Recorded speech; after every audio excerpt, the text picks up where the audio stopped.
ações são intencionais. Então ele traz para a gente essa diferenciação, né? Embora raramente maliciosas, e podem se tornar rotineiras e automáticas em certos contextos. Às vezes as pessoas também me perguntam assim: Marisa, como que eu vou tratar o erro? Né? Essa pessoa não é a primeira vez que está cometendo esse erro, já várias situações, a mesma situações com o mesmo profissional. O que eu digo sempre, a instituição ela tem que ter escrito, não existe nenhum lugar que eu fale assim: olha, se esse profissional errar 2 vezes, demissão. Se errar 2, 3 vezes, demissão. Não existe um lugar que eu consiga trazer isso para vocês. O que eu digo sempre é que a instituição tem que ter isso muito claro e definido, né? Em quais casos vão acontecer a demissão? Na primeira falha, vai acontecer uma advertência verbal?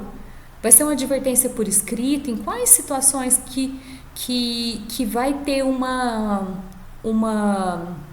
assinatura, né, aí de advertência? Quando que vai ser uma verbal, né? Em qual situação vai ser demissão? Então tudo isso tem que estar muito bem descritos aí nas normas e rotinas da instituição e passado para os profissionais no momento que ele faz a integração na instituição, porque ele precisa de ter ciência de tudo isso. O que é o near miss? Incidente que não atingiu o paciente ou doente. Exemplo, uma penicilina ia ser administrada no paciente, né? Errado, e este fato foi detectado antes da administração do medicamento. Então esse erro aconteceu, mas não atingiu o paciente. Então esse a gente considera como near miss. O que é um incidente sem dano? O evento atingiu o paciente ou doente, mas não causou dano discernível. Exemplo, a penicilina foi administrada na dose errada daquela prescrita, mas nada aconteceu com o paciente. Então, tudo isso a gente tem que observar, tem que documentar, né? Então, isso pode acontecer também. E o incidente com dano, evento adverso, é um incidente que resulta em dano ao paciente. Exemplo, a penicilina foi administrada no paciente e esse desenvolve um choque anafilático. Isso é considerado um incidente com dano grave, né? Principalmente quando o paciente fala que já sabia que tinha a alergia à penicilina. É grave. Aqui, para vocês entenderem melhor, um incidente ele pode ser near miss, né, que é um incidente que não atingiu o paciente, um incidente sem dano, um incidente que atingiu o paciente, mas não causou dano, incidente com dano, incidente que resulta em dano ao paciente ou óbito, né? Alguns fatores sistêmicos que resultam em dano ao paciente, né? Esse aqui é um modelo de queijo suíço que ele é bastante utilizado na área de segurança do paciente, que faz com que a gente entenda melhor. Os pedacinhos de queijo com os buraquinhos, a gente considera-se como barreiras, né? Foram ali implantadas barreiras. Então, as defesas, procedimentos e diretrizes clínicas, barreiras físicas, educação continuada, cultura organizacional, tudo isso é defesa contra os eventos que podem acontecer.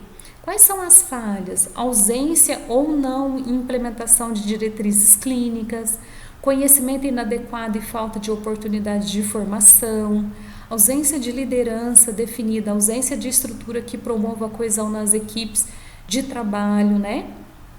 Então, tudo isso pode causar aí ao paciente um dano, né, até mesmo irreversível.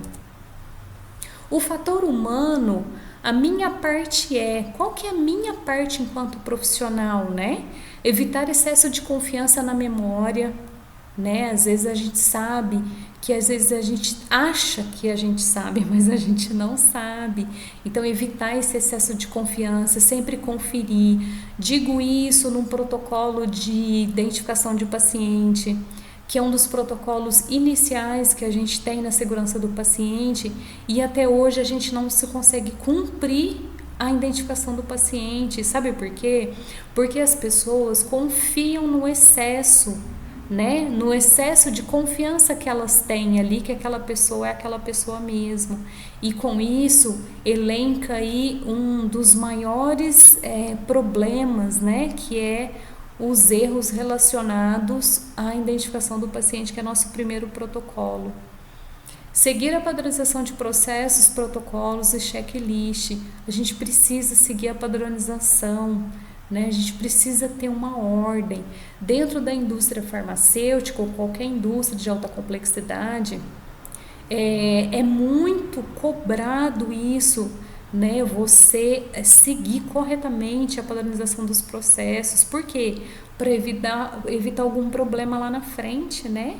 Comprometer toda ali a produção, né? Comprometer ali todo o serviço prestado. Então a gente precisa de seguir corretamente essas padronizações. Buscar a informação. A gente precisa, enquanto profissional de saúde, se atualizar, né? Digo isso porque às vezes eu vejo muito nas auditorias que eu faço, as pessoas não se atualizam, se formam e ficam ali por anos e anos, né, naquele único local. Não que isso seja errado, mas eu digo assim, a gente precisa buscar informação, a gente precisa buscar se atualizar. O mercado está tão dinâmico, a tecnologia está aí, novas drogas, né? A educação não acompanha a tecnologia, então a gente precisa aí de sempre estar buscando essas informações aí para complementar a nossa formação. Pedir feedback das ações. Eu falo que os profissionais precisam ser um pouco mais humildes. Vamos pedir, vamos perguntar. Eu tô legal, eu tô fazendo meu trabalho direito, como que eu tô me saindo, o que eu tenho que melhorar, né? Então acho que isso é importante até para o nosso crescimento do dia a dia enquanto profissional.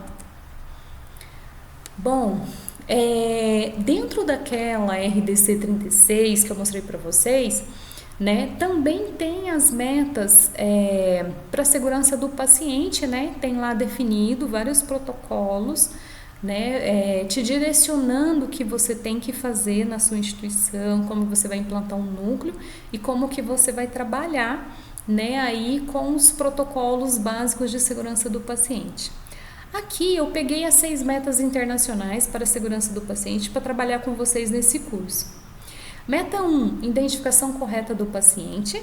Meta 2, melhorar a comunicação entre os profissionais de saúde. Meta 3, melhorar a segurança na prescrição, uso e administração de medicamentos. Meta 4, assegurar cirurgia em local de intervenção e procedimento e pacientes corretos. Meta 5, higienização das mãos para evitar infecção. Meta 6, reduzir risco de quedas e lesão por pressão.